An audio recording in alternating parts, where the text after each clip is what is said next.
અને અંધશ્રદ્ધાથી આ કામ કર્યું હોય એવું મને લાગે છે. જે બની ગયું છે પાછું આવવાનું નથી, પણ સમાજને કલંક લાગ્યું છે. અને તળવી સમાજની અમારી વસ્તી અહીંયા લગભગ 67 થી 65 હજારની છે. ઘણા તળવી સમાજના આગેવાનો સંતો પણ છે, ઘણા સ્વામિનારાયણ સાથે સંકળાયેલા છે, સ્વાધ્યાય પરિવાર સાથે સંકળાયેલા છે, બધા સનાતન ધર્મ સાથે પણ સંકળાયેલા. આને કડકમાં કડક સજા થવી જોઈએ, આને ફાંસીની સજા થવી જોઈએ, આવી મારી લાગણી છે. કાયદો કડક હાથે કામ કરે એવી આ ભાજપની સરકાર છે અને હું ભાજપનો ધારાસભ્ય છું. મને વિશ્વાસ છે આ સરકાર ઉપર. એટલું બધું દુઃખ છે કે આ મારા ગુજરાતમાં અને મારા તાલુકામાં જે બનાવ બન્યો છે એનાથી હું ખૂબ દુઃખની પાછળ કોનું ભેજું છે, કોને કામ, કોને મદદગારી કરી છે એ પોલીસ બરાબર તપાસ કરશે એટલે સત્ય હકીકત બહાર આવશે. આજે ગઈકાલે જે ઘટના બની છે બોડેલી તાલુકાના અમારા પાનેજ ગામે તળવી ફળિયામાં અમારા જ્યોતિબેનની દીકરી રાજુભાઈની દીકરીનું જે અહીંયા વિકૃત અસરથી અને ઘાતકી અસરથી જે કૃત્ય કર્યું છે એને મને જોઈને બહુ દુઃખ થયું છે. અને અંધશ્રદ્ધાથી આ કામ કર્યું હોય એવું મને લાગે છે. પણ અમારા ગુજરાત રાજ્યના HM હોમ મિનિસ્ટર હર્ષભાઈ સાથે પણ મારે સવારે વાત થઈ છે. અને ગઈકાલે હું વિધાનસભામાં હતો એટલે તાબડતોડ જ મેં રાતે નક્કી કર્યું કે મારે આ ગામની મુલાકાત લેવી જોઈએ, આ સ્થળની મુલાકાત લેવી જોઈએ.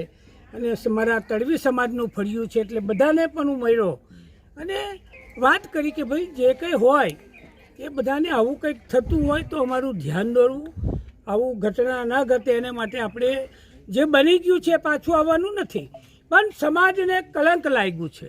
અને તળવી સમાજની અમારી વસ્તી અહીંયા લગભગ 67 થી 65 હજારની છે. આ તાલુકો આખો તળવી સમાજનો છે. અને ઘણા તળવી સમાજના આગેવાનો સંતો પણ છે, ઘણા સ્વામિનારાયણ સાથે સંકળાયેલા છે, સ્વાધ્યાય પરિવાર સાથે સંકળાયેલા છે, બધા સનાતન ધર્મ સાથે પણ સંકળાયેલા છે.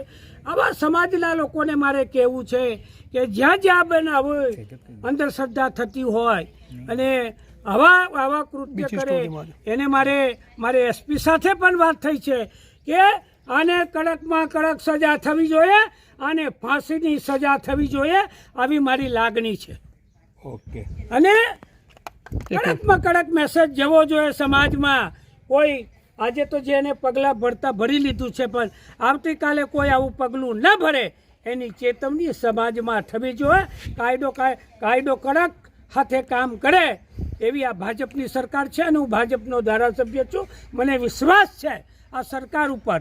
અને અમારા આ સાથે અમારા જિલ્લા ભાજપના પ્રમુખભાઈ શ્રી ઉમેશભાઈ રાઠવા સાહેબ, અમારા જિલ્લા પંચાયતના પ્રમુખ શ્રીમતી મલકાબેન અને આ તાલુકાના ગામના પડોશી ગામના તાલુકા પંચાયતના પ્રમુખ શીતલબેન અને અમારા શિવ મહારાહુલે ગઈકાલે મને મેસેજ આપ્યો હતો કે આવી ઘટના ગામમાં બની છે, આવો વિષય બન્યો છે. એટલે મેં સવારથી જ મને બહુ દુઃખ થતું હતું. મને એટલું બધું દુઃખ છે કે આ મારા ગુજરાતમાં અને મારા તાલુકામાં જે બનાવ બન્યો છે એનાથી હું ખૂબ દુઃખની લાગણી અનુભવું છું. સાહેબ, આરોપી જે છે તાંત્રિક વિધિ કરતો હોવાની વાત જે ચાલી રહી છે એને લઈને શું કહેશો? હવે એમાં તથ્ય કેટલું? એમાં હવે છે એ રિમાન્ડનો પ્રશ્ન છે, પોલીસની તપાસનો વિષય છે. આની પાછળ કોનું ભેજું છે, કોને કામ, કોને મદદગારી કરી છે એ પોલીસ બરાબર તપાસ કરશે એટલે સત્ય હકીકત બહાર આવશે. Okay sir, thank you. Chhotaudepur સહિત રાજ્ય, દેશ અને દુનિયાના સમાચાર જોવા માટે સબસ્ક્રાઇબ કરો તીર સમાચાર અને બેલ આઇકોન જરૂર દબાવો.